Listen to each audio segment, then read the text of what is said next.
Hey guys, hope you're doing well. This is part one in a two-part series on causes of ST elevation. So everybody knows, or most everybody knows, that ST elevation is a sign of a myocardial infarction, just like the EKG shown on this slide here. But did you know that there are also at least 15 other causes of ST elevation? So how do we know the difference? And what are the other causes of ST elevation? So that's what we're going to talk about in today's slideshow. Let's start out first with just a review of what the ST segment is. The ST segment is the early phase of ventricular repolarization. So the QRS complex, that's ventricular depolarization. That's when the myocytes develop a positive interior charge, causing a contraction of the myocardium.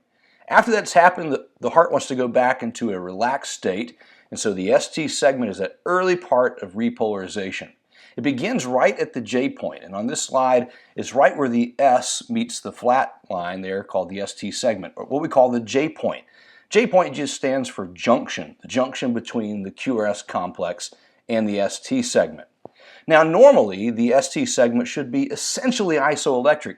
There are times in which it's normal to have a little ST elevation, and those slight variations we'll talk about here in just a minute. But for the most part, we want to think about the ST segment being essentially isoelectric. Isoelectric just meaning flat, where there's no electrical activity happening whatsoever. And that's what isoelectric means. So how do we find out if the ST segment is isoelectric or not? Well, there is what's called the TP segment, and that's the area between the T wave and the P wave on the EKG when there's nothing happening in the cardiac cycle. This line should be essentially flat. Now, if the patient's tachycardic and the cardiac cycles are very close together, that TP segment might not be so obvious. So using the end of the PR segment is also a good possibility or a good way to see if the ST segment is isoelectric. Let's get into some general causes of ST elevation. As you can see, there is a long list here. There are over 16 different causes on this slide alone. What we're going to do in this part one is go over the ones in blue. Part two, we'll talk about the ones that are in green. And part three, well, they'll have their own slides eventually. So how do we know the difference between the different causes of ST elevation? Well, there are a few different questions we can ask ourselves when we see an elevation of the ST segment to try to figure out what the source of that is. Probably one of the most important is, what is the ST segment morphology? And morphology just means shape. So is the ST segment concave or convex? And I always get these mixed up, but concave is like a camel hump. There's a little dip in, it's like a dip in the ST segment. Convex, on the other hand, is where it's kind of like a big hump, or what we call tombstones. You may also see that there's some morphology of the ST segment where it slopes, or there's some notching at the J point, or asymmetrical T waves, and these types of findings can help us to maybe narrow down the cause. What's the location of the ST elevation? In other words, what leads do we see the ST elevation in? Sometimes that can be a helpful clue. Is it really widespread? You can have an MI that's widespread, but you may also have several other things that are more commonly widespread, like a pericarditis. Or is it just limited to the precordial leads? And how much elevation is it? That may be a completely normal finding in a male. Are there other EKG features that point to the diagnosis? In other words, with pericarditis, like we'll talk about, you may have PR depression, so we can look for that. Maybe we can look for a little fishhook abnormality at the J point. And these are all things we'll talk about as we go along. Left ventricular hypertrophy, is it present? We know it can cause some ST elevation. Do they have a pacemaker? And how much elevation is there? Maybe it's just a small amount and it's completely normal. Or is it quite a bit? Are the changes dynamic? So with MIs, the ST segment elevation may be dynamic. In other words, you take another EKG in 5 or 10 minutes and we see that the ST segment has now jumped from 1 or 2 millimeters of ST elevation to 5 or 6. So are the changes obviously moving over time, or is it the exact same as it was on an EKG from 6 months ago? The other thing we can look at are for reciprocal changes. This is most consistent with a myocardial infarction. So in other words, if there are some leads that have ST elevation, are there some other leads that show ST depression, a reciprocal change? And what does the patient look like? Is the patient having chest pain actively with this ST elevation? Or are they sitting there completely comfortable in no distress and in no pain whatsoever? All right, well, let's get to it. Let's start out with normal finding. So some ST elevation in the precordial leads is completely normal. There was a study done with some men in the Air Force where they took about 6,000 guys ages 16 to 58 and found that 91% of them had ST segment elevation in the precordial leads.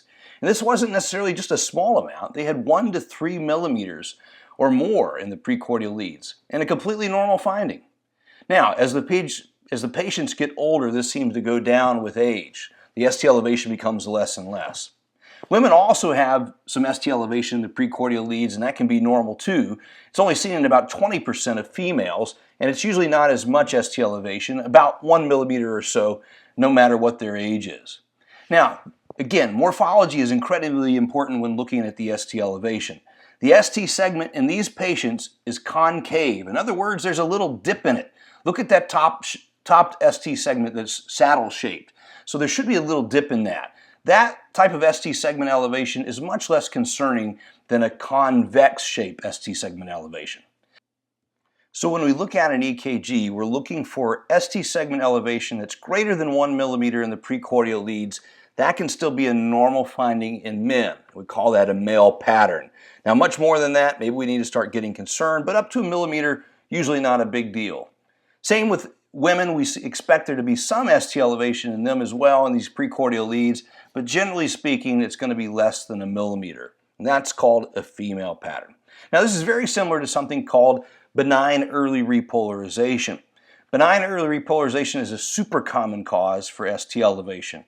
It's usually seen in young, healthy patients, usually under the age of 50. When we start seeing ST elevation in those patients that are over 50, we really need to be starting to think about myocardial infarction instead.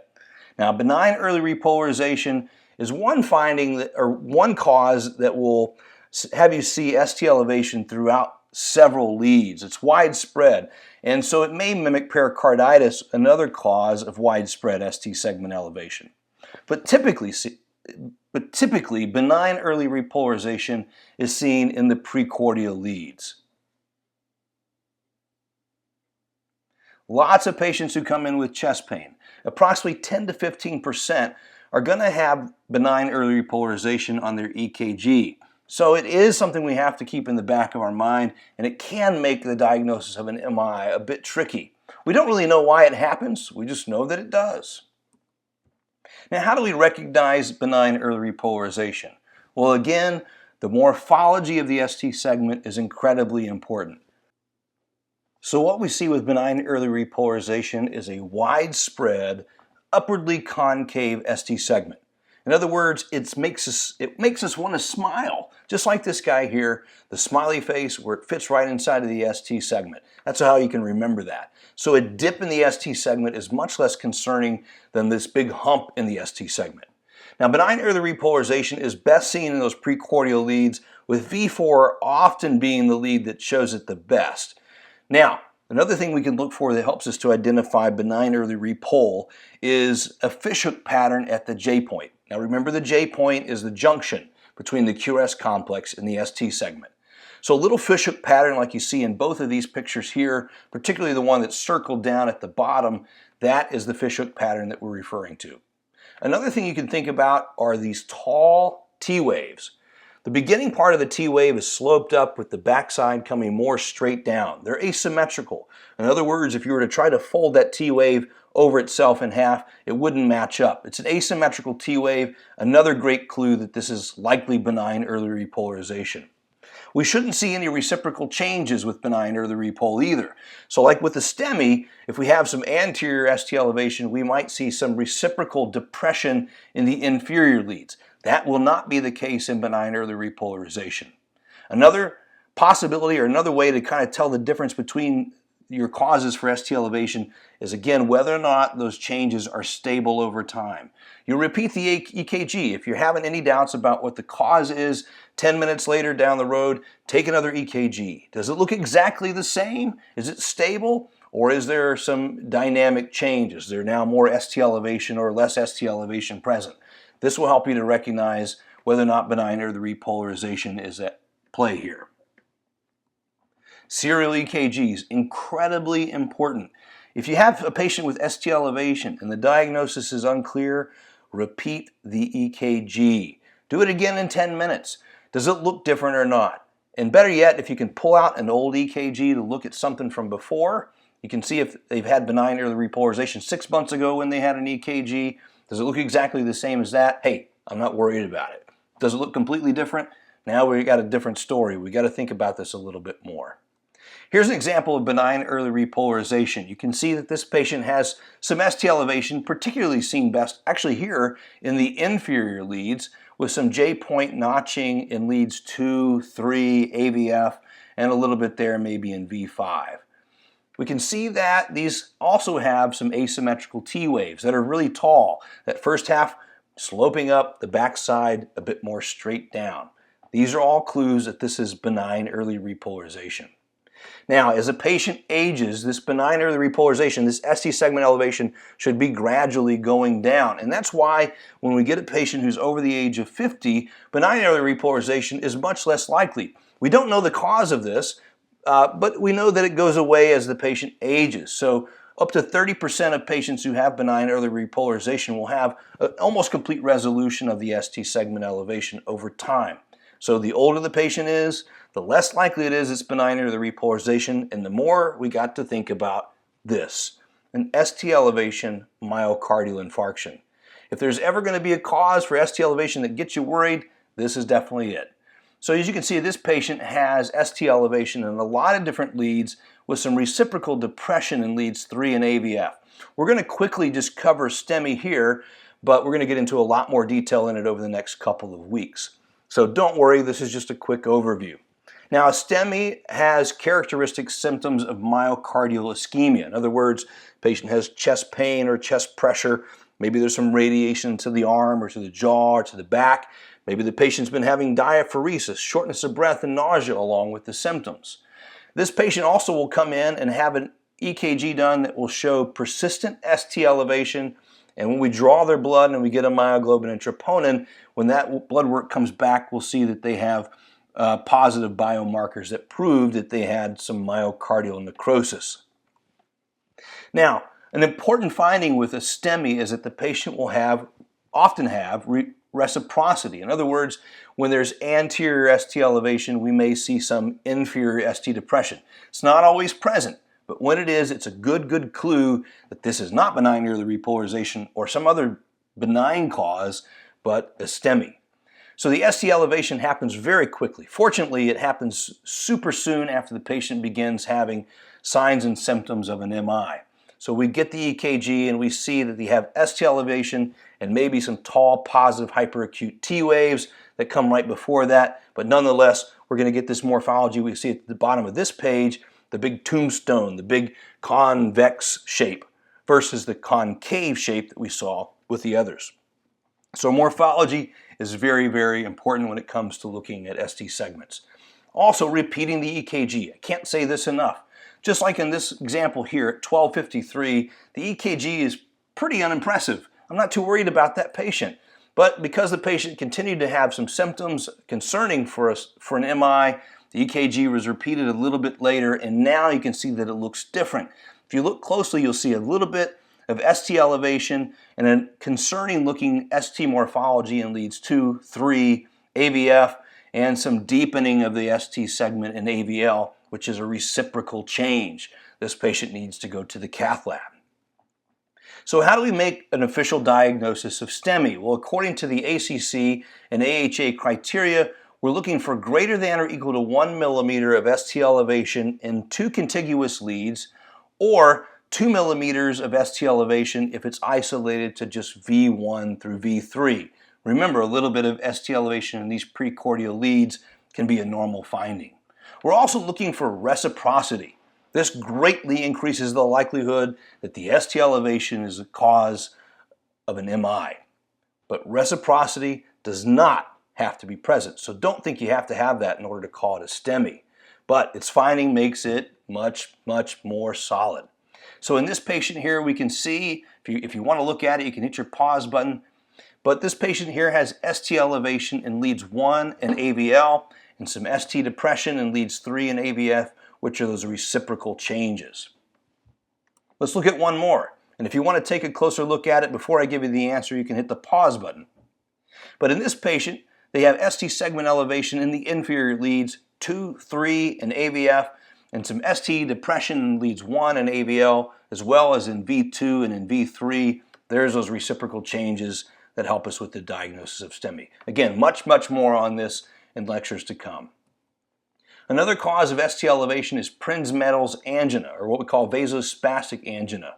This is basically a coronary vasospasm that causes a real transient occlusion of the artery that causes ST elevation to be on the EKG. It's usually seen in younger women. A lot of times we can see it's associated with conditions like Raynaud's or migraines, and it typically has a quick onset and offset, lasts about 15 minutes or so. The symptoms typically occur at rest rather than on exertion. Think about your patients with an MI.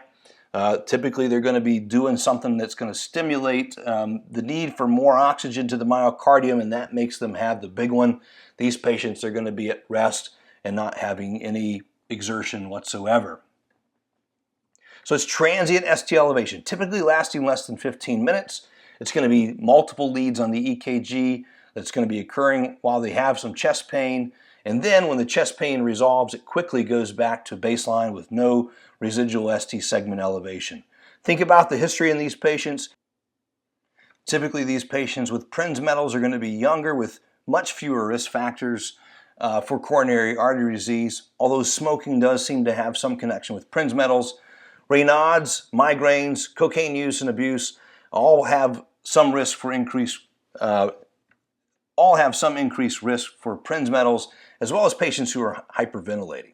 So Prinzmetal's angina on the EKG, man, sure looks like a STEMI to me. There's some reciprocal depression, there's some ST elevation.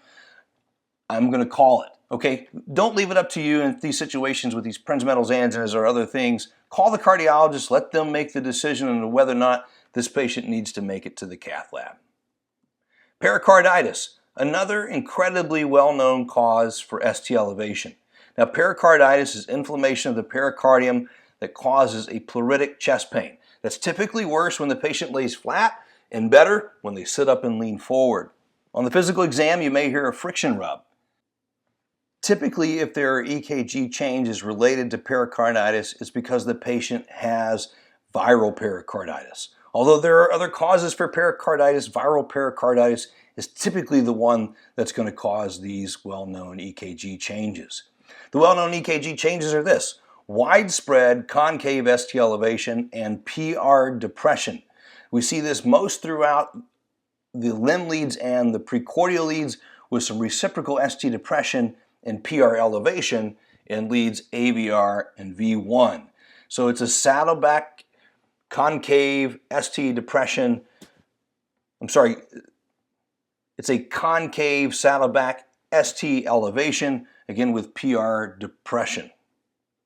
Here's a good example of pericarditis. Widespread ST elevation. It's got the saddleback deformity. If you look very closely, some of the leads, maybe AVF is a little bit easier to see, particularly maybe V6. There's some PR depression. That PR interval has a slope down. If you look at leads AVR, you see that there's ST depression with some PR elevation, and those are the reciprocal changes that we can see with pericarditis. Put this together with a patient who comes in complaining of sharp chest pain that's worse when they lay down, and you're well on your way to your diagnosis. Well, that's it for part 1. Part 2 coming up next. Hope that helped.